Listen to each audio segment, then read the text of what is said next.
बहुत बहुत स्वागत करता हूं दोस्तों आपके हमारे यूट्यूब चैनल फाइनल टच में। दोस्तों अभी तक आपने मेरे चैनल सब्सक्राइब नहीं किया है तो सब्सक्राइब कर लीजिए, लाइक करिए और शेयर करना बिल्कुल मत भूलिएगा। दोस्तों आप अगर मेरे चैनल को सब्सक्राइब करते हैं तो आपको छत्तीसगढ़ इतिहास, संविधान, अर्थशास्त्र, भौतिकी, रसायन और जीव विज्ञान के एमसीक्यू अपडेट मिलते रहेंगे। दोस्तों ये वीडियो लेक्चर की सीरीज़ है वह मेंस के लिए बहुत ही ज़्यादा इम्पोर्टेंट है। यह निबंध का भाग दूसरा भारत चीन संबंध से रिलेटेड निबंध है जो आपको बहुत ही ज़्यादा हेल्पफुल साबित होगी। तो चलिए स्टार्ट करते हैं आज का वीडियो लेक्चर। भारत चीन संबंध बिगड़ता या बनता स्वरूप और वर्तमान प्रासंगिकता।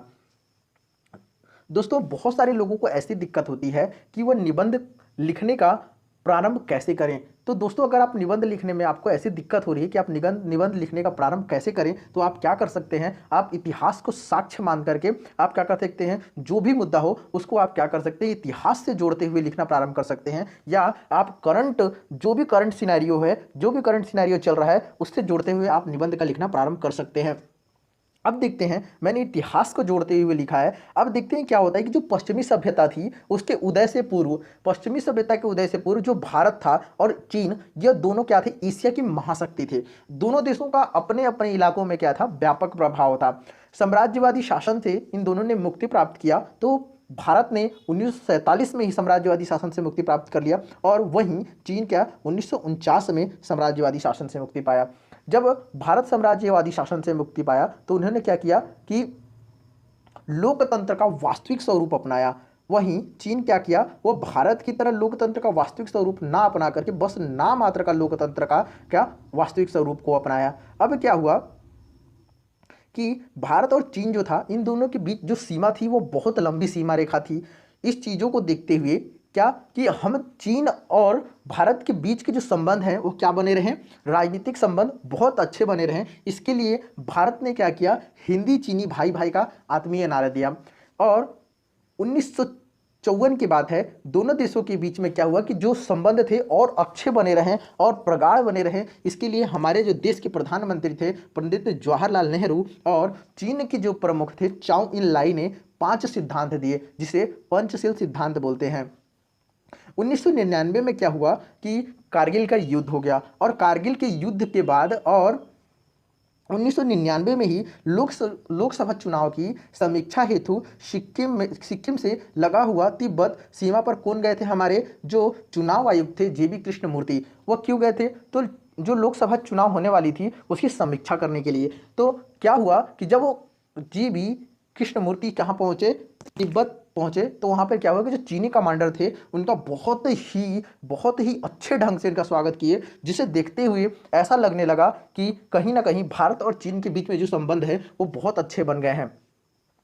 लेकिन क्या हुआ कि जब सोवियत संघ थी, उन सोवियत संघ का जैसे ही क्या हुआ बिखराव हो गया, तो जो अमेरिका है वो विश्व पर अपनी मनमानी चलाने लग गया। इसको देखते हुए भारत, चीन, रूस क्या महासंघ बनाने की योजना कुछ समय के लिए प्रस्तावित हो गई। यह विश्वास था कि अगर यह महाशक्ति बनते हैं या महासंघ बनने में चीन, रूस और भारत का जब महासंघ बनेगा वो त्रिकोणीय विश्व में एक बहुत बड़ी ताकत बन के उभरेगी।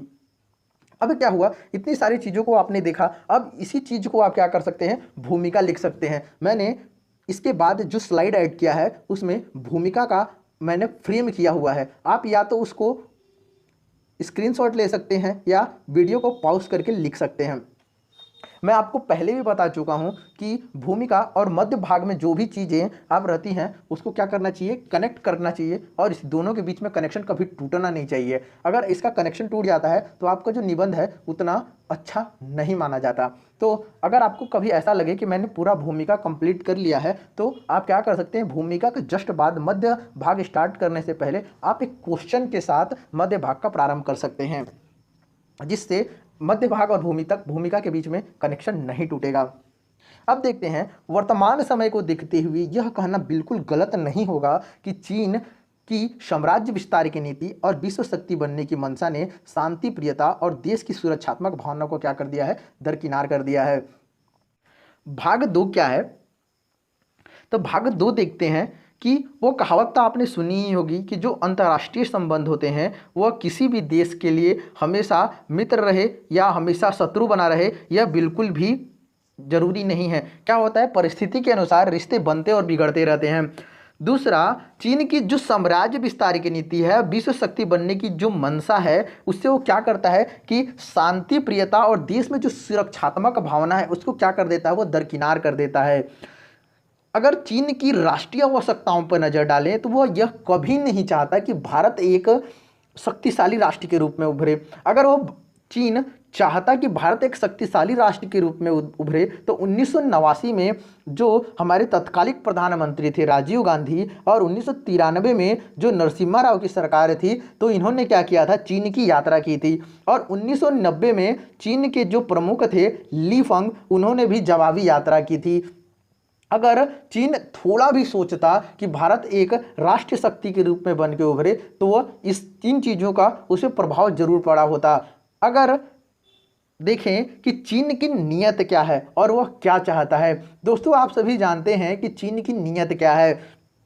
चीन की नीयत क्या है, इसको जानने के लिए हमको क्या करना पड़ेगा, थोड़ा कारगिल युद्ध पर नज़र डालते हैं। क्या कारगिल युद्ध पाकिस्तान बिना किसी बैक सपोर्ट के कर सकता था? तो नहीं, कहीं ना कहीं चीन का पाकिस्तान के पीछे हाथ जरूर रहा होगा, क्योंकि चीन शायद डर गया है। क्यों डर गया है कि जो भारत की सामरिक स्थिति है उससे वो थोड़ा चिंतित है, क्योंकि जो लोकतंत्र की बढ़ती जनभावना से भारत बहुत आगे बढ़ता जा रहा है, या सामरिक दृष्टि से जिस टाइप भारत जितना शक्तिशाली बढ़ते जा रहा है, तो उससे चीन की कहीं ना कहीं एक मन में डर सा बैठ गया है। और देखें तो चीन की जो राष्ट्रीय चरित्र है वह बिल्कुल भी अच्छा नहीं है। वह किसी न किसी अपराध में हमेशा लिप्त रहता है और विश्वासघात में वह तो उन्होंने क्या किया है, विजय हुआ है। विश्वासघात में उन्होंने क्या किया है कि बहुत विश्वासघात किए हैं और विश्वासघात के समीकरण से हमेशा लिप्त ही रहा है। और देखें तो जो शक्ति संपन्नता के दृष्टि से चीन की टक्कर में अगर कोई देखें, अगर शक्ति के संपन्नता में और सामरिक शक्ति में अगर देखें तो पूरे एशिया में भारत को छोड़कर कोई उसको चुनौती नहीं दे सकता।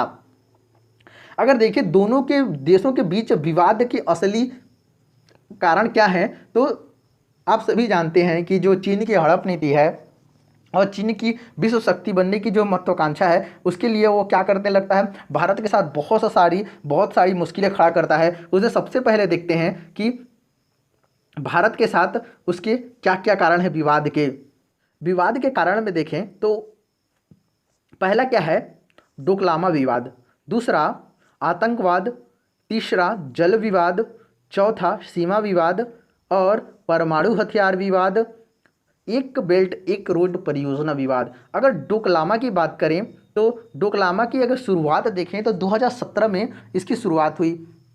क्या हुआ, भारत क्या कर रहा था, डोकलामा में चीन क्या बना रहा था, एक रोड बना रहा था, एक परियोजना थी रोड परियोजना। उसको क्या कर रहा था, भारत उस चीज़ से क्या था, बहुत रुष्ट था और उस परियोजना पर क्या करना चाहता था, रोक लगाना चाहता था। अब देखा जाए तो जो डोकलामा है वो कहाँ पर है, तो सिक्किम और भूटान के बीच में जो क्षेत्र है वो क्या है, डोकलामा है। अब भूटान और चीन के जो सीमा विवाद है उसमें भारत क्यों हस्तक्षेप कर रहा था, तो इसके पीछे भी कारण था। क्योंकि अगर देखा जाए तो जब चीन ने भूटान को बोला कि तुम अपनी 289 वर्ग किलोमीटर की ज़मीन क्या करो, तुम मेरे को दे दो, मैं उसके बदले तुमको कहीं और दे दूंगा। तो चीन की इन बातों को सुनकर के क्या हुआ, भूटान ने वहाँ में हाँ भर दी। लेकिन भारत नहीं चाहता था कि उस डोकलामा में रोड परियोजना हो, क्योंकि जो डोकलामा से 10 किलोमीटर की दूरी पर ही या डोंग करके एक जगह है जहां पर सड़क व्यवस्था इतनी अच्छी बन गई थी कि अगर भारत के साथ कभी भी युद्ध होता तो जो है योडोंग है वहां से कोई भी हथियार डोकलामा भेजने के लिए बहुत ही आसानी होती, जिससे भारत को हराने के लिए वह प्रयोग में ला सकता था। इससे भारत बहुत चिंतित था और भारत चीन के बीच जो 20 किलोमीटर चौड़े कॉरिडोर है चिकन नेक तक, वो यहाँ तक भी पहुँच जाता। इसीलिए भारत क्या किया कि दोनों देशों ने अपनी अपनी सीमा पर क्या कर लिए कि सैनिकों की तैनाती कर दी। लेकिन क्या हुआ, राजनीतिक दबाव और बातचीत के कारण क्या हुआ, दोनों सेनाओं ने अपनी अपनी सेना को वापस बुला लिया। दूसरा क्या है, अब आतंकवाद देखें तो क्या है कि पाकिस्तान में स्थित एक आतंकी संगठन है, कौन सा, जैश ए मोहम्मद, और उसका जो सरगना है उसका मसूद अजहर जो है, उसको क्या करता है, संयुक्त राष्ट्र जो है उस आतंकी संगठन घोषित करने की मुहिम चला रहा है। लेकिन जो चीन है कहीं ना कहीं किसी न किसी रूप से इसमें क्या कर रहा है, बाधा पैदा कर रहा है। संयुक्त राष्ट्र की सुरक्षा परिषद की जो समिति है जिसमें 15 सदस्यीय देश हैं, उसमें भारत भी उसमें है, लेकिन जो चीन है भारत की इस मुहिम का विरोध और मसूद अजहर को आतंकवादी घोषित करने की भारत की मुहिम पर क्या कर रहा है, मार्च 2017-16 से विफल करता आ रहा है। चीन ने खुलेआम मसूद अजहर जैसे खतरनाक आतंकवादी के समर्थन में खड़ा है। ऐसा लगता है कि जब तक चीन स्वयं किसी बड़ी आतंकवादी संगठन या आतंकवादी घटना का शिकार नहीं हो जाता, तब तक वो आतंकवाद को कभी भी गंभीर रूप से नहीं लेगा। जो बात क्या है कि आपको सभी को पता है कि जो हमारे जो गंगा नदी को छोड़ दें, अगर गंगा नदी को छोड़ के जितनी भी तमाम बहुत बड़ी नदियां हैं वो कहाँ से निकलती हैं, तो उसका उद्गम स्थल तिब्बत है, जो कहाँ पर है, तो चीन के क्या है कि चीन के अंदर है। चीन उस पर अपना कब्जा बनाकर बैठा हुआ है और चीन की सीमा के अंतर्गत आता है। और इतना ही पता है कि अगर चीन चाहे तो अब क्या कर सकता है, हमारे बीच में क्या कर सकता है, वो किसी न किसी तरह से व्यवधान उत्पन्न कर सकता है। और भारत क्या है कि कृषि प्रधान देश होने के कारण कृषि की यहाँ पर इतनी उपलब्धता है, कृषि के लिए क्या करना पड़ेगा, हमको पानी की ज़रूरत पड़ेगी और पानी के लिए हमें नदियों की आवश्यकता पड़ेगी। अगर नदियों की आवश्यकता पड़ती है और चीन चाहे तो पानी को अगर रोक दे तो भारत को बहुत ही ज़्यादा लॉस हो जाएगा। और ऐसा नहीं है कि चीन को दिक्कत नहीं होगी, चीन को भी पूरे के पूरे 12 महीने पानी की दिक्कत रहती है और भारत को भी। अगर दोनों के दोनों आपस में सामंजस्य बैठा ले तो क्या कर सकते हैं, इस परेशानी का सोल्यूशन निकल जाएगा। लेकिन ना तो कोई भी ऐसा कदम उठाया ही नहीं गया है, कोई भी ऐसा कदम नहीं उठाया गया जो कि इसका परमानेंट सॉल्यूशन हो। और आज तक जितने भी देश थे सारे देश ने अपने अपने सीमा विवाद को ख़त्म कर लिया है, लेकिन भारत चीन जो है वो अपने सीमा विवाद को कभी ख़त्म ही नहीं किया है। इसके बारे में कोई भी स्पष्ट रणनीति बनाई ही नहीं गई। अब देखें कि जो भारत में कृषि योग्य भूमि है वो 16.5 करोड़ हेक्टेयर है, वहीं चीन की देखें तो 13.61 करोड़ हेक्टेयर क्या भूमि है, कृषि योग्य भूमि है। और जितनी भी भूमियां हैं अगर देखें तो तिब्बत से जो नदियां निकलती हैं वो क्या होता है, 12 मासी नदियां होती हैं और इनसे जुड़ने की वजह से क्या पानी की दिक्कतें समाप्त हो जाएंगी। लेकिन इसके लिए कोई बहुत बड़ी परियोजनाएं नहीं बनाई गई हैं, चाहे सीमा विवाद को ख़त्म करने का कोई भी ठोस कदम नहीं उठाया गया है। अगला क्या है, सीमा विवाद। अगर सीमा विवाद की बात करूं तो क्या देखा, अगर सीमा विवाद को ही समझना है कि भारत चीन के बीच में सीमा विवाद कौन कौन सी विवाद है, तो इसका मैं सबसे पहले बात देना चाहता हूं कि भारत और चीन के बीच में जो सीमा विवाद है वो आज की सीमा विवाद नहीं है। मतलब अगर देखा जाए तो 22 सालों में, विगत 22 सालों में कितनी बार सीमा विवाद हो चुके, तो 14 बार सीमा पर क्या हो गया है, विवाद हो गया है। अगर वहीं देखें तो चीन ने पाकिस्तान के साथ, नेपाल के साथ, भूटान, म्यांमार और अपने सारे सीमा विवाद को समाप्त कर लिए हैं। रूस, कजाकिस्तान, वियतनाम जैसे भूमि पर विवादों पर भी क्या हो गया है, अब विराम लग गया है। लेकिन भारत चीन ही एक ऐसा देश है जो अपनी सीमा विवाद को बरकरार रखा है। इसके बारे में कोई भी ठोस कदम अभी तक नहीं उठाए गए हैं। वहीं देखते हैं 1962 में चीन भारत युद्ध हो गए थे। 1967 की बात करें तो यहाँ नाथुला में भी चीन भारत के कई सैनिक मारे गए थे और 1975 में भी यही हाल हुआ था। और अभी देखें वर्तमान प्रासंगिकता ऐसा है कि यहाँ पर भी अभी क्या हो गया था कि 2020 में भी ऐसी परिस्थितियों का सामना करना पड़ा। अगर भारत और चीन इसके बारे में अगर कोई निर्णय, अगर अच्छी तरह से इसके बारे में कोई विचार नहीं किया तो भारत को और चीन को अतीत में और बहुत सारी परेशानियों का सामना करना पड़ सकता है और अभी भी इनको परेशानियों का सामना करना पड़ रहा है। और अगर ऐसा चलता रहा तो लॉस चीन को भी उतना ही है जितना कि भारत को है। अगला देखते हैं परमाणु हथियार विवाद। अगर परमाणु हथियार विवाद की बात करूं तो क्या हुआ कि जो अग्नि प्रशिक्षण हुआ था, भारत ने क्या किया था, अग्नि मिसाइल का प्रशिक्षण किया था। इस चीज़ों को देखते हुए चीन ने क्या किया, अपना आधिकारिक बयान बोल दिया कि आधिकारिक बयान देते हुए ये बोला था कि अगर भारत यह मिसाइल का प्रशिक्षण कर रहा है तो मैं क्या करूँगा, पाकिस्तान के जितनी भी मिसाइल कार्यक्रम होंगी उसमें क्या करूँगा, मैं मदद करूँगा। चीन अपनी सरकारी मीडिया के अनुसार ऐसा बोल दिया गया था और वो ये भी बोला था कि अगर भारत इसी तरह करता रहा तो मैं, जो चीन है वो कभी भी चुप नहीं रहेगा और अपने परमाणु नियम जो होंगे उसको क्या करेगा, वो सख्ती से पालन करेगा।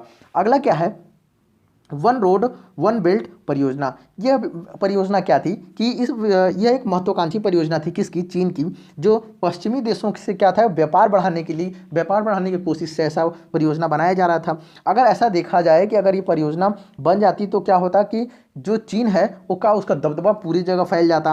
और दूसरी सबसे बड़ी बात क्या होती कि भारत पाकिस्तान जो है उससे भी व्यापार इसके चालू हो जाते, और चीन पाकिस्तान इकोनॉमिक कॉरिडोर भी इसी परियोजना का हिस्सा था, जबकि इससे चीन और पाकिस्तान दोनों देशों के बीच क्या होता, व्यापार बढ़ जाता। और भारत इस पर भी अपनी क्या कर रहा था, अपनी इस परियोजना के पर भी विरुद्ध था, वो भारत चीन की इस परियोजना के भी विरुद्ध रहा है, और जिससे क्या होता है कि भारत को नुकसान तो होता ही। अगला क्या है, भारत चीन संबंध की प्रासंगिकता। अब भारत चीन प्रासंगिकता क्या है कि अगर भारत भी अगर अपनी जो भी परियोजनाएं हैं जो भी हैं, अगर इन दोनों भारत और चीन आपस में अगर सहमति बना करके जो भी योजनाएं हैं उस चीज़ को अगर लागू नहीं करते हैं तो इनको क्या होगा, आगे चल के बहुत सारी दिक्कतों का सामना करना पड़ सकता है। और भारत को भी अपनी जो नियम है, अपनी जो नीतियां हैं और शर्तें हैं उसमें भी क्या करना पड़ेगा, इसको भी अपनी नीतियों और अपने जितनी भी नीतियां हैं उसमें सुधार करनी पड़ेंगी। और चीन को भी भारत के प्रति अपनी उदारता दिखानी होगी, क्योंकि अगर ऐसा दोनों ने नहीं किया